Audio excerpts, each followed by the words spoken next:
അസ്സലാമലൈക്കും. ഇതെന്നാണെന്നറിയാമോ? എല്ലാവരും ആഗ്രഹിക്കുന്ന ഒന്നാണല്ലോ നമ്മുടെ വീട്ടിൽ ആവശ്യത്തിനുള്ള പുതിനയില. അത് പച്ചക്കറി വാങ്ങുമ്പോൾ കടയിൽ നിന്ന് വാങ്ങാറല്ലേ പതിവ്. എല്ലാവരുടെയും വീട്ടിൽ പുതിന ഉണ്ടാവില്ല എന്നാണ് പറയാറ്. എന്നാൽ നമുക്ക് ഏറ്റവും ആവശ്യമുള്ളൊരു സംഗതിയല്ലേ പുതിനയില.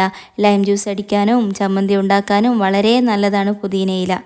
പിന്നെ മലബാറുകാരുടെ സ്പെഷ്യലായ ബിരിയാണി ഇല്ലേ, ബിരിയാണിയിലൊക്കെ നിർബന്ധമായ ഒരു കാര്യമാണ് പുതിനയില. പുതിനയില വാങ്ങുമ്പോൾ തന്നെ അത് നമുക്ക് വീട്ടിൽ തന്നെ തയ്യാറാക്കേ.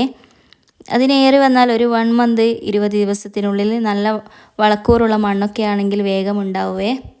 ഞാനതുപോലെ കഴിഞ്ഞ വീഡിയോയിൽ ഒരുപാട് വിളവെടുപ്പ് നടത്തിയേ. വെണ്ടയ്ക്ക, പിന്നെ അതുപോലെ തക്കാളി, അങ്ങനത്തെ ഓരോരോ കഴിഞ്ഞ പാർട്ട് 1 എല്ലാ വീഡിയോയും.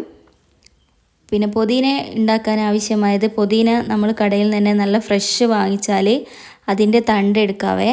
എന്നിട്ട് നല്ല മണ്ണിൻ്റെ കൂടെ നല്ല കമ്പോസ്റ്റ് വേസ്റ്റും പിന്നെ അതിനോട് ആക്കിയതിന് ശേഷം കമ്പോസ്റ്റ് വേസ്റ്റും ആക്കിയതിന് ശേഷം നമുക്ക് അതിലുള്ള കല്ലൊക്കെ എടുത്തു മാറ്റി അതിൽ കുഴിച്ചിടാവേ.